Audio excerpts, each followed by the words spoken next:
ஒரு company start பண்றதுக்கு முன்னாடி என்ன ரெஜிஸ்ட்ரேஷன் பண்ணிட்டு தான் ஸ்டார்ட் பண்ணுவோம், இதை பண்ணோம் அப்படியே ஸ்டார்ட் பண்ணுவோம். சொந்தமா தொழில் ஸ்டார்ட் பண்றவங்க எல்லாரும் பாத்தீங்கன்னா அவங்களுக்கு ஏதாவது ஒரு ப்ரூஃப் வேணும் அப்படிங்கிறதுக்காக தான் ஃபர்ஸ்ட் வரேன். இப்போ சில பேர் வந்து என்ன சொல்றாங்க, நெல்ல ஃபைல் பண்ணிக்கலாம் ஜிஎஸ்டி.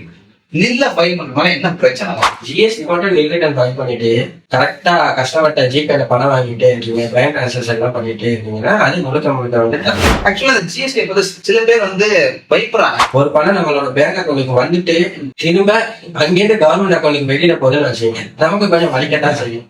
அதனால இது என்ன போய் இவ்வளவு ரூபாய் ஜிஎஸ்டி கட்ட சொல்றீங்க அப்படின்னு சொல்லி வந்து சொல்லுவாங்க. இந்த தப்பெல்லாம் பண்றதுனால பெரிய லாஸ் சில பேர் பார்த்துருப்பாங்க. அந்த மாதிரி என்னென்ன தப்பெல்லாம் வந்து ஈஸியா அவாய்ட் பண்ணா பிசினஸ் ஸ்மூத்தா ரன் பண்ண முடியும். இன்ஜினியரிங் படிச்சுட்டு வந்து ஆரம்பிக்கிறாங்க, சயின்ஸ் படிச்சுட்டு வந்து ஆரம்பிக்கிறாங்க, இப்படி விதவிதமான ஃபீல்ட்ல இருந்து வந்து ஆரம்பிக்கிறாங்க. இப்ப அவங்க கிட்ட போயிட்டு P&L பேலன்ஸ் அப்படின்னா அந்த டேம் எல்லாம் அவங்களுக்கு வந்து புதுசா தான் இருக்கு.